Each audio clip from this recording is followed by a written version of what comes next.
Absolutely. Right, wonderful. I've got Martin Carey with me from the Mournes Heritage Trust. How are you, Martin? Good I'm good, Rowan. Yeah. How are the Mournes this morning? Looking beautiful. I was up at Spelgadam this morning just about 8 o'clock, and it was absolutely glorious, that low sun shining across the Deer's Meadow. Yeah, you were in another place yesterday where news was not obviously good for the Mournes. You were with the Minister in the announcement. Well, yes, the Minister announced in Stormont that he was shelving his plans for national park legislation for Northern Ireland. So, not overly surprising, to be honest, given the way the policy had drifted. So, in that sense, not necessarily a disappointment, but in terms of the fact that we would still feel there's a huge opportunity for this area in the line of some sort of national park arrangement, then it's a disappointment. Is it a complete capitulation? Or is there still hope in the future? Well, you know, quite the opposite. In fact, if you listen to the Minister's comments, not just yesterday, but on the radio this morning, he put it very softly on the shelf, and he put it on a fairly prominent shelf in that he said he felt that the debate to date hadn't been terribly informed, that it had created a climate in which, while he clearly accepted the argument for national parks for Northern Ireland, he felt it couldn't proceed at the moment. Not that it shouldn't, that it couldn't. And he looked ahead to perhaps having more informed consideration in the future.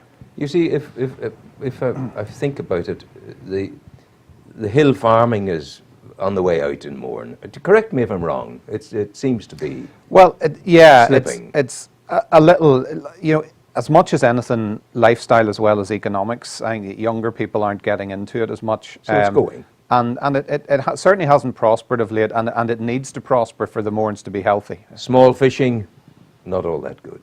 Trawlers are being decommissioned and all the rest of it. So, folk, whether they like it or not, or realise it or not, they're going in the Mournes to have to look over the event horizon of their lives, and that is, the old is going, what's in the future?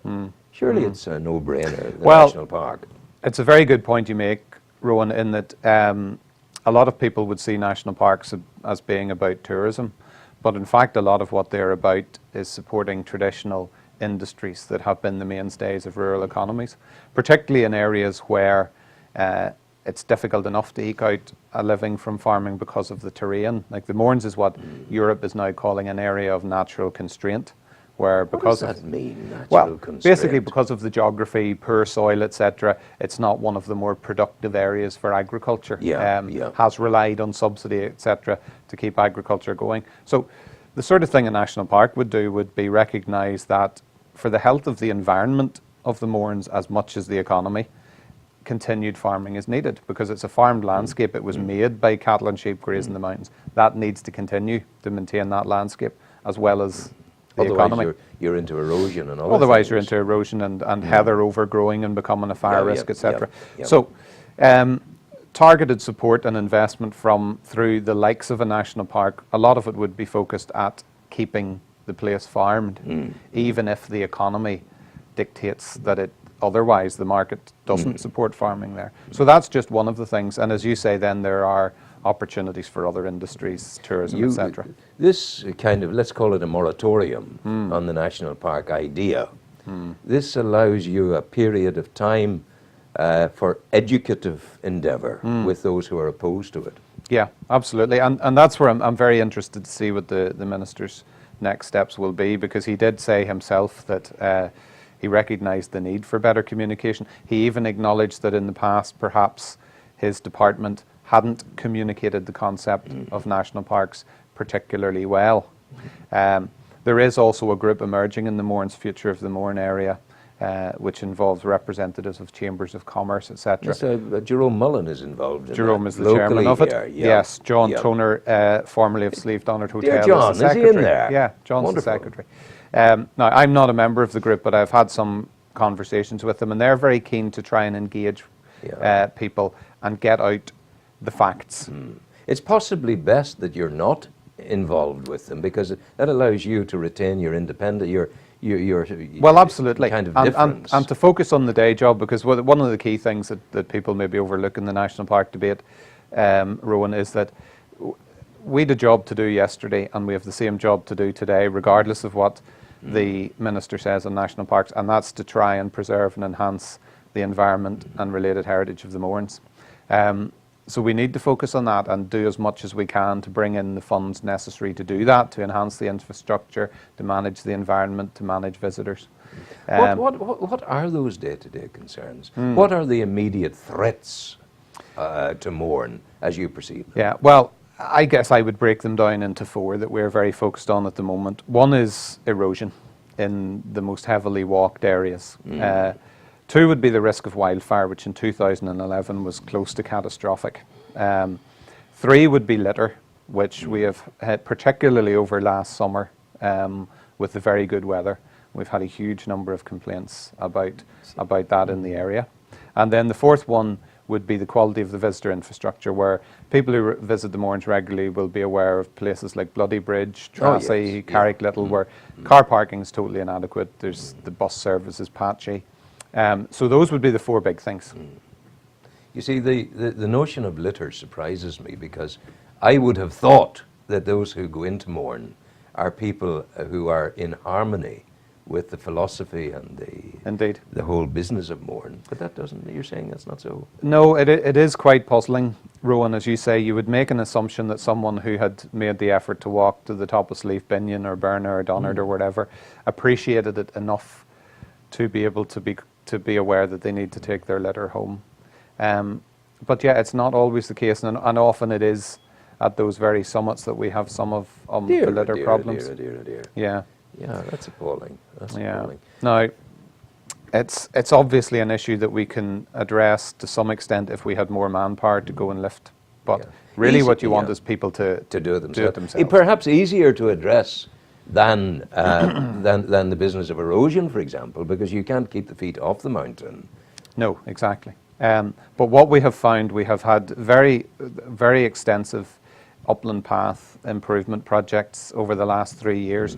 Believe it or not, upwards of £700,000 have been invested in new paths in the High Mournes across the last 3 years. And what we have found is that you can very much absorb the walking if you design and create paths that are of an appropriate nature, so that they don't work against the landscape, that they blend into it, and that you provide a sustainable base. So, like a lot of the issues that come with visitors, if you have relatively little effort to manage those issues, they can become problems. If you have a management effort that is proportionate to the pressure, you find you can manage these.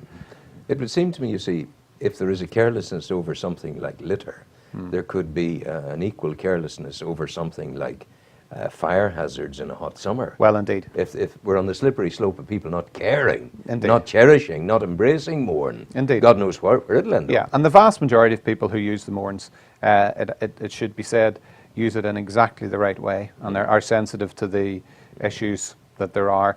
But it only takes a small number to create a problem, and that's what we saw in 2011. The biggest fire started from a campfire that got out of control in the Annalong Valley, the top of Dunnywater. But you know as well as I know, it's easy enough to control a campfire. Well, you can do it. It's the stuff of scouting, what we grew up on. Well, yes. You take your sod out, you have your fire, you put it out, you put the sod back in again. That's the end of the business. But there are basic principles of care that can solve these things. We also feel a presence on the ground. Like we have 2 rangers to cover the whole of the Mourne AONB, which is 570 square kilometres. Bit more visible presence on the ground, interacting with users, getting those messages across to them, we think could make a significant difference. Again, hence part of the argument for a national park that would give you that sort of service. Yeah. You see, we're the only area, aren't we? There's national parks in Wales, national parks in Scotland, in England. They're all over. And the Republic of Ireland. And the Republic of Ireland. Yeah. And all over Europe. Yeah. Is it a wee grizzly, dogged Mourne thing? You're not getting my Mournes. Go away. You're not allowed to say one way or the other there. I couldn't possibly comment on one way or the other on that, Rowan. But I rather think it doesn't make any sense to me at all. Well, what you say is absolutely right. In fact, in terms of the fact of the matter, Northern Ireland is one of the few little patches of Europe that does not have national parks, and I don't think anybody would argue that that's that's because we don't have landscapes of the quality that's deserving of that badge. I have to say, and it's my observation, certainly not yours, but it gives no surrender an entirely different meaning. Thanks for coming in. Thanks, Rob. God bless you. Go All the well. best. Some music, sir, and then we'll have papers.